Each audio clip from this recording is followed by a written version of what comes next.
On va commencer à parler de cette IA plutôt comme un nouvel autre.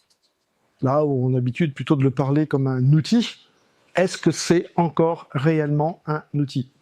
Et c'est vrai que les questions qu'on se pose sur ce sujet-là, à l'époque, on continue à se les poser aujourd'hui, justement sur cet autre avec qui on est en train d'échanger, de collaborer, qui rentre dans nos vies.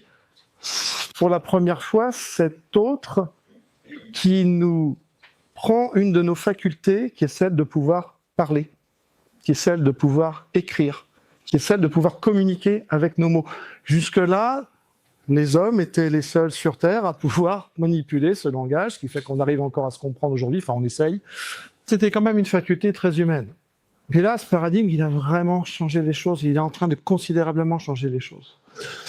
Ce nouvel autre qui bouge, qui a l'air en fait assez humain, ils sont assez bons sur le sujet, et surtout avec qui on dialogue, avec qui on va échanger.